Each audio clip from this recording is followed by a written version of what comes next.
আসসালামু আলাইকুম। আজকে আসছিলাম ফরিদপুরে ঈশান গোপালপুরে ঈশান বাবুর বাড়িতে। এটা একটা পুরাতন জমিদার বাড়ি আমাদের ফরিদপুরেই। তো একটু বাড়িটা ঘুরে দেখব এবং আপনাদেরকেও দেখাবো। সাথে থাকুন, দেখতে থাকুন।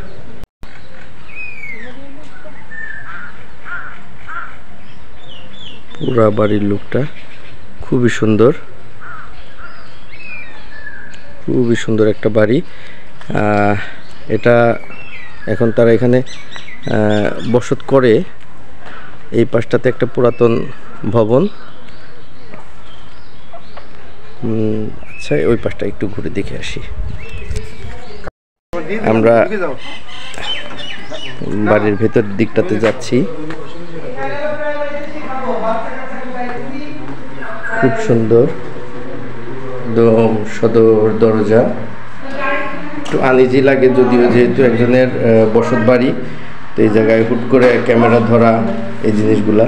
তো এই পাশটাতে হচ্ছে মন্দির, এই পাশটাতে মন্দির, এই দিকটাতে হচ্ছে একটু, এই হচ্ছে মন্দির।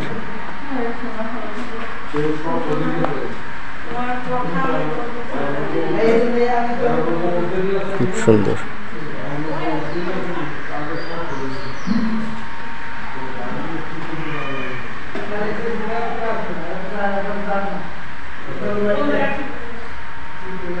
অসাধারণ।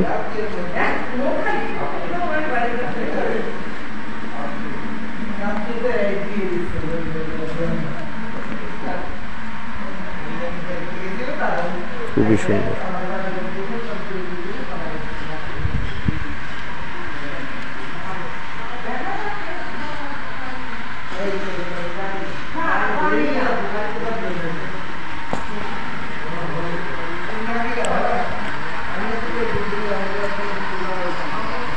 প্রত্যেকটা এই বাড়িটার বয়স হচ্ছে প্রায় 100 বছর।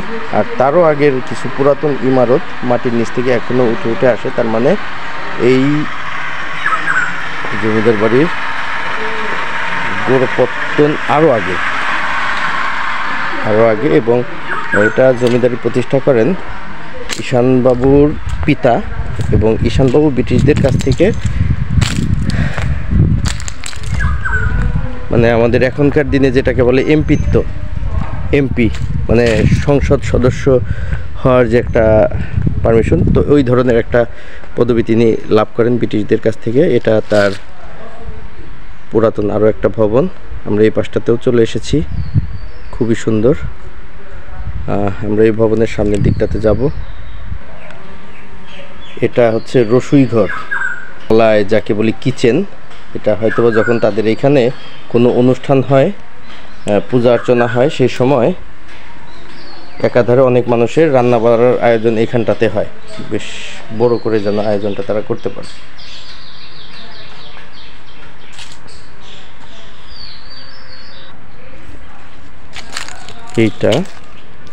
এটা আর একটা পুরাতন ভবন।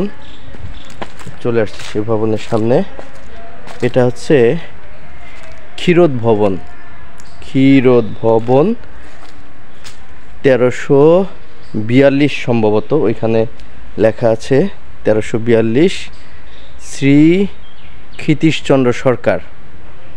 আমি আসলে এটার অর্থ এই মুহূর্তে করতে পারছি না, কিন্তু সন 1342 অবশ্যই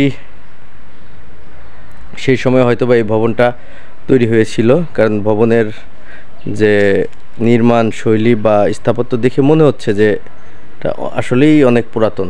কারণ ওই ছাদের থেকে যে ছাদের যে প্যালেস্টোরা, ওটা খুলে খুলে যাচ্ছে এবং ভিতর থেকে তার কাঠামো বের হয়ে আসছে। এবং পুরাতন ভবনে যে একটা সাপ দেখতে পেলাম, পুরাতন ভবনে যে সাপ থাকে সেটা তার একটা প্রমাণ আমি মাত্রই পেলাম। সাপ চলে গেল সামনে দিয়ে মাত্র।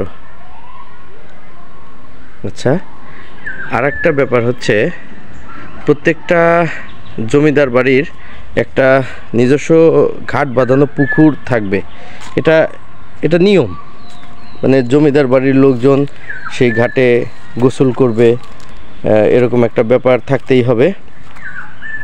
তো না হলে আসলে কেমন যেন হয়ে যায়, কোথায় যেন একটা কমতি থেকে যায়। তো আমরা আসলে এইখানেও তার ব্যতিক্রম দেখতে পাইনি। আমরা যাচ্ছি তার ঘাট বাঁধানো পুকুর পাড়ে, দিঘি বললেও চলে।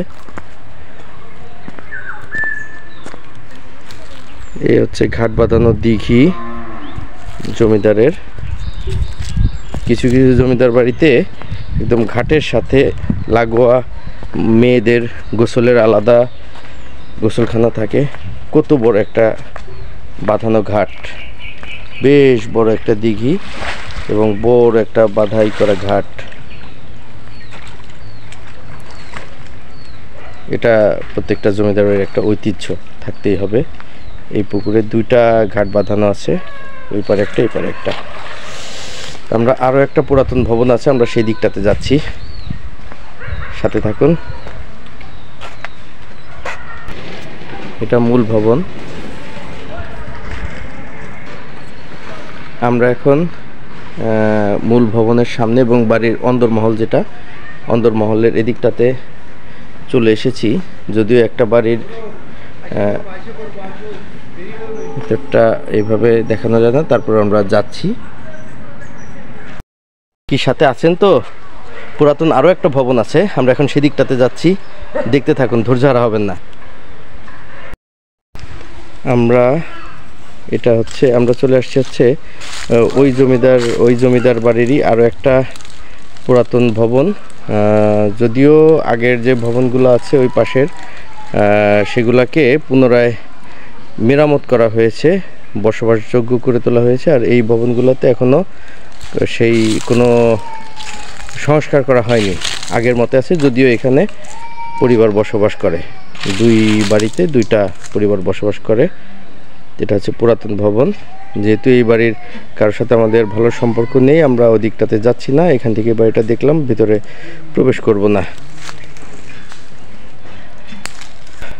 ঈশান গোপালপুর ঈশান বাবুর বাড়ি থেকে আজকের মতো বিদায় নিচ্ছি আমি, সৌরভ খান। সবাই ভালো থাকবেন, সুস্থ থাকবেন, দেখা হচ্ছে অন্য কোনো ভিডিওতে। আসসালামু আলাইকুম।